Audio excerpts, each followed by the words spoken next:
Hi friends, అందరికీ నమస్కారం. రేపైతే మహిళా దినోత్సవం కదా, అందుకే అందరికీ ఒక రోజు ముందుగా మహిళా దినోత్సవ శుభాకాంక్షలు ఫ్రెండ్స్. అందరు ఎలా ఉన్నారు? బాగున్నారా? అందరు బాగుండాలి, అందులో మనం ఉండాలి అనేది అయితే నా ఆలోచన. రేపైతే మహిళా దినోత్సవం మనందరికీ కావాల్సిన ఆదర్శానికి ఎంతోమంది పెద్దవాళ్ళని మనం ఆదర్శంగా తీసుకొని మన జీవనోపాధిని అయితే కలిగిస్తున్నాం. దాని గురించి అయితే నేను ఒక 10 నిమిషాలు మాట్లాడాలని అనుకుంటున్నా. ప్రతి మహిళ కూడా వెనుక ఒక కష్టం అనేది ఉంటుంది. ఈ రోజులలో సామాన్య మహిళ నుంచి పడితే హై వరకు కూడా కష్టం అనేది ఎంతో కొంత అయితే కష్టం ఉంటుంది. కష్టం లేనిదైతే ఎవరు కూడా బయటికి రారు. ఈ రోజులలో బతకడం కూడా కష్టమే అనేది అయితే నాకు తెలుసు. నాకు తెలిసిన వరకు నేను మాట్లాడతా. ఎందుకంటే నేను కూడా ఒక గృహిణిని, ఒక మహిళను. నేను కూడా చిన్న నుంచి ఇంతవరకు వచ్చిన అంటే ఎన్నో కష్టాలు, ఒడిదుడుకులు ఎన్నో పడి మన ఫ్యామిలీ కోసం, మన పిల్లల కోసం, మన చుట్టూ బ్యాక్గ్రౌండ్ కోసం, మన చుట్టూ ఉన్న సమాజాన్ని ఎదిరిస్తూ మనం ఇక్కడికి వచ్చామంటే అది ఒక మహిళలకే సాధ్యమవుతుంది. ప్రతిదాన్ని ఓర్పుతోని, నేర్పుతోని మన సంసారం అనే సాగరాన్ని నడిపిస్తున్నాం బండిని. సముద్రం అన్నా ఈగచ్చు కానీ సంసారం ఈగలేదని పెద్దలు సామెత పెట్టారండి. అది మాత్రం వాస్తవం. ఎవరికైనా అది వాస్తవం. సంసారానికన్నా ఈగుతారేమో కానీ, సముద్రం అన్నా ఈగుతారేమో కానీ సంసారం అయితే ఈగలేము. అదైతే వాస్తవం. ప్రతి మహిళ కూడా అమ్మాయిగా, భార్యగా, తల్లిగా ఎన్నో ఒక్కొక్క ఏజ్ నుంచి ఒక్కొక్క వరుస మారుతూ ఆ ఏజ్ వరకు వచ్చిన తర్వాత ఒక హుందాతనం. అమ్మాయి ఉన్నప్పుడు చిలిపిగా, భార్య ఉన్నప్పుడు అదొక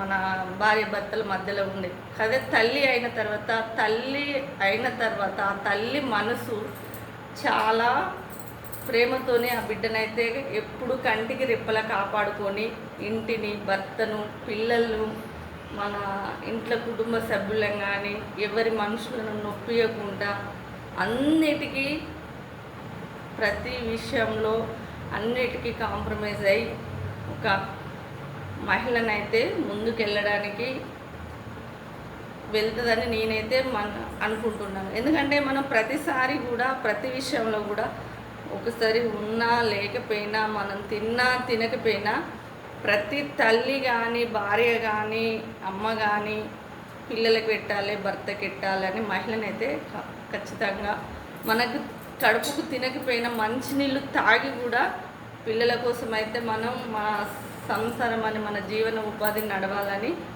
మనమైతే ముందుకు వెళ్తూనే ఉంటాం.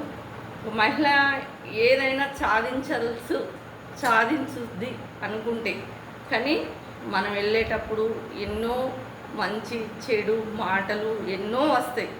వచ్చినప్పుడు ఎప్పుడు కూడా మనం వెనుకకు తిరిగి చూసుకోకూడదు. మనం ముందుకు బయలుదేరినామంటే ఖచ్చితంగా ముందు చూపే ఉండాలి. మన ఫ్యామిలీ ఎట్లుంది, మన ఫ్యామిలీ మనల్ని అర్థం చేసుకుంటుందా, వీళ్ళు ఎవరేమన్నా అంటుర్రా, వాళ్ళు ఎవరన్నా అంటుర్రా అంటే మనం ఇక్కడే నిలబడతాం. కానీ ముందుకు వెళ్ళినప్పుడే మనం ఏదైనా సాధించవచ్చు అనేది నా ఆలోచన. ఒక మహిళ ప్రతి దానికి కూడా పాపం మన ప్రతి విషయంలో కూడా మనం కాంప్రమైజ్ అయ్యి ఏదన్నా మనకు ఆలోచన ఉన్నా, ఇలా ఒక బిడ్డకు జ్వరం వచ్చిందంటే తల్లి తెల్లార్లు నిద్రపోకుండా ఆ బిడ్డ కోసమే పడిగాపులు కాస్తూ చూస్తుంటుంది. అయ్యో తగ్గిందా, ఎలా ఉంది, నా పాప ఎలా ఉంది, నా బాబు ఎలా ఉన్నాడు.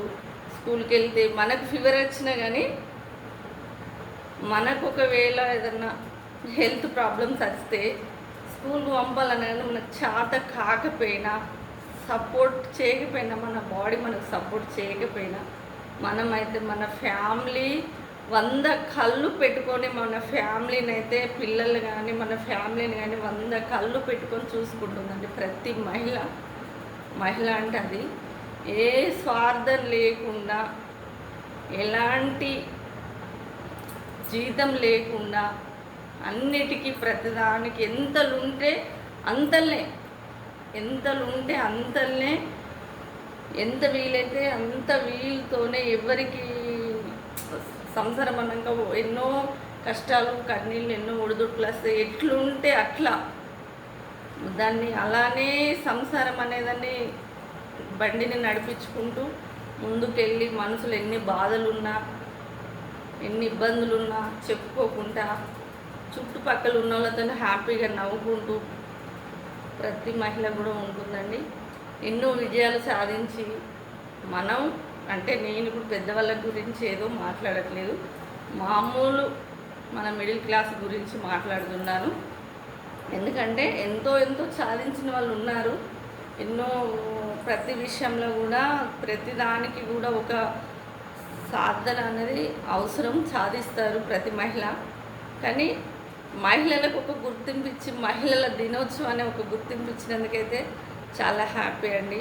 మన పిల్లల కోసమైనా మన భర్త కోసమైనా మన ఇల్లు కోసమైనా కంటికి రెప్పలా కాపాడుకుంటూ పని చేసుకుంటూ అలసిపోయి లేవలేని స్థితిలో కూడా అయ్యో నా పిల్లలు తిన్నారా, స్కూల్ పోతున్నారా, తనకున్నదా, అయ్యో నాకు చాతకపోతేలే తినకుండా కూడా మనం తినకుండా మంచిదే, మన భర్త పిల్లలు తినాలని మనమైతే మనస్ఫూర్తిగా పిల్లల మీద ప్రేమతోని ఒక పిచ్చితోనే పెంచుకుంటాం.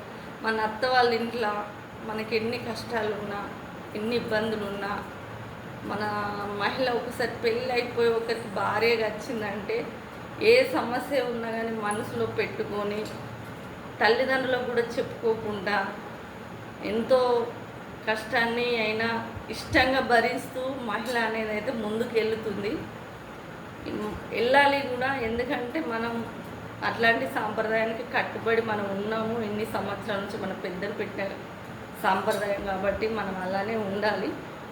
అంటే కొందరికి ఇష్టం ఉంటుంది, కొందరికి ఇష్టం ఉండదు. నా ఆలోచన అయితే అది. ఎందుకంటే మనం ఇప్పుడు ఏదైనా విషయంలో చెప్పాలంటే మా అమ్మ చెప్తే బాధపడుతుందేమో, మా అమ్మ చూసుకోకపోతే బాధపడుతుందేమో, నా సమస్యలని మా అమ్మకి ఎందుకు చెప్పాలి, నా మీద బెంగ పెట్టుకుంటారేమో అని కూడా మహిళ ఒక ఆడదే అర్థం చేసుకుంటుంది అన్నట్టుగా అర్థం చేసుకొని ఇంట్లోనే ఉంటూ ఎన్నో కష్టాలు, కొందరైతే ఎన్నో ఇబ్బందులు పడుతూ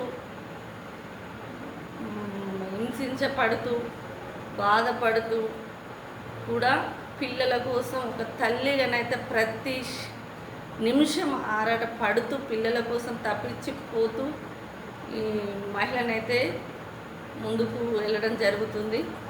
ఎందుకంటే ప్రతి తల్లి అయినా భార్య అయినా ఎవరమైనా కోరుకునేదైతే ఫ్యామిలీ మంచిగా ఉండాలి అనేది. కానీ ఒక్కటి మాత్రం ఎక్కడికైనా అండి, ఏ ఊళ్ళోనైనా ఎక్కడైనా సమాజంలో మనం ఎక్కడున్నా మనము ఎదుగుతున్నాం ఒక మహిళ అంటే ఎవరో ఒకరు మనకు చెడైతే ఉంటుంది ఉన్నా కానీ మనం కూడా ముందుకెళ్ళాలి. అప్పుడే ఏదైనా మనం సాధిస్తామనేది అయితే నా ఆలోచన. ఎందుకంటే మనం ప్రతి పనిలో కూడా ఎవరో ఒకరు ఉంటారు. ఇప్పుడు ఒక ఇంటికాడ పుట్టి ఆ ఇంటి నుంచి వేరే ఇంటికి వచ్చి గోత్రం మారి ఇంటి పేరు మారి మనకు పెళ్ళై ఇంటికి వచ్చిన తర్వాత అప్పటిదాకా మనీళ్ళు అని అంటాం. పెళ్ళై వచ్చిన తర్వాత మనం మళ్ళా మా ఇంటికి అని అంటాం. అమ్మ వాళ్ళ ఇంటికి వెళ్తే ఏమంటాం, మా ఇంటికి అని అంటాం. అమ్మ వాళ్ళ ఇంటికి వెళ్ళాలంటే మా అమ్మ వాళ్ళ ఇంటికి వెళ్ళాలి అంటాం. అది ఆ దేవుడేనో అది ఎట్లయిందో మన మహిళల్లో అయితే ఇది ఒకటి ఖచ్చితంగా ఇదైతే మార్పు అనేది అయితే వస్తుంది. అందరూ కూడా మన చిన్ననాటి మన అమ్మలు మన నానమ్మలు అమ్మమ్మల అప్పటి నుంచి ఈ పద్ధతి అయితే ఇలానే నడుస్తుంది, మన నుంచి కూడా కొనసాగుతుంది. మహిళలు ఎన్ని సాధించినా ఈ రోజులలో అయితే ప్రతిదీ కూడా మహిళ ముందు అంచెలో ఉండైతే ప్రతిదానికైతే ముందు ఉంటుంది. అందరూ కూడా మనం ముందంచెలోనే ఉండాలని మనస్ఫూర్తిగా నేనైతే కోరుకుంటున్నాను. నాకైతే చాలా హ్యాపీ అనిపిస్తుంది అండి. ఎందుకు హ్యాపీ అనిపిస్తుంది అంటే ఇంట్లోనే ఉన్నదానికన్నా మనం బయటికి వెళ్తేనే సమాజం గురించి మనకు తెలుస్తుంది. మన సొంతగా 4 డబ్బులు సంపాదిస్తేనే మనకు ఒక అదేంటిది అది మన పేరు కూడా ఒక నలుగురికి తెలుస్తుంది, మనకు ఒక నలుగురు తెలుస్తారు. మనం ఒక బయటికి వెళ్ళాలనుకున్నా బయటికి వద్దని, ఒకప్పుడు అయితే ఆడపిల్ల బయటికి వెళ్ళొద్దు ఇంట్లోనే ఉండాలి, ఈ టైం అయిందంటే ఇంటికే రావాలి, ఈ టైం అయిందంటే ఇంట్లోనే ఉండాలన్న కట్టుబాట్లు ఉంటుండే. అక్కడికి వెళ్ళి అయితే మనం బయటకు వచ్చినాం దాదాపు వచ్చినాం. కానీ ఇప్పుడు మనకున్న సిచ్యువేషన్లో అయితే ఆడపిల్లకైతే రక్షణ లేదు, అదైతే అందరికీ తెలిసిన విషయమే. కానీ మనల్ని మనం కాపాడుకుంటూ మన గమ్యానికి మాత్రం మనం చేరాలి.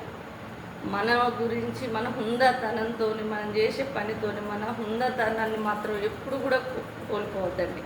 మనం మాట్లాడే మాటని కూడా ప్రతిదీ కూడా ప్రతి మహిళ కూడా ముందుకు వెళ్ళాలి.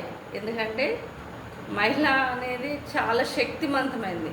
అమ్మవారు స్వరూపంగా కొలుస్తారు మహిళను. ఇప్పుడు మన ఇంటికి ఒక ఆవిడ వస్తేనే అమ్మవారి లెక్క వచ్చినావు అని అంటారు. అమ్మవారికి స్వరూపం ఒక మహిళ. అందుకనే అమ్మవారిలానే మనం కూడా ఉన్నతనాన్ని, మన కష్టం వచ్చినప్పుడు మనకు ఏదన్నా ఇబ్బంది కలుగుతుందని కాళిక మాత లెక్క కావాలి. ఎందుకంటే మనల్ని మనం కాపాడుకోవాలంటే ఆ క్షణంలో మనం అలానే ఉండాలి. ఒక భార్యగా ప్రేమించాలి, ఒక తల్లిగా ఉండాలి, ఒక కూతురుకు తల్లిగా ఉండాలి, ఒక అమ్మ నాన్న లెక్క అందరినీ కూడా కోడలుగా, బిడ్డగా, తల్లిగా, భార్యగా, సమాజంలో ఉన్న వాళ్ళ అక్క చెల్లి అన్ని బంధాలను పట్టుకొని అన్నిట్లో ఇముడుకుంటూ ఎవరి మనసు నొప్పియకుంటూ మనం అనేది అయితే వెళ్ళాలి. అందరూ కూడా అలానే హ్యాపీగా వెళ్ళాలని నేనైతే మనస్ఫూర్తిగా కోరుకుంటున్నాను. నాకు తెలిసిందైతే నేను మాట్లాడాను. ఇందులో ఏమైనా లోపాలు ఉంటే ఎవరు కూడా ఫీల్ కావద్దు. నా అభిప్రాయం నేను చెప్పాను. అందరికైతే మరొకసారి మహిళా దినోత్సవ శుభాకాంక్షలు. అందరూ హ్యాపీగా ఉండాలి. అందరికైతే శుభాకాంక్షలు అండి. ఓకేనా? బాయ్.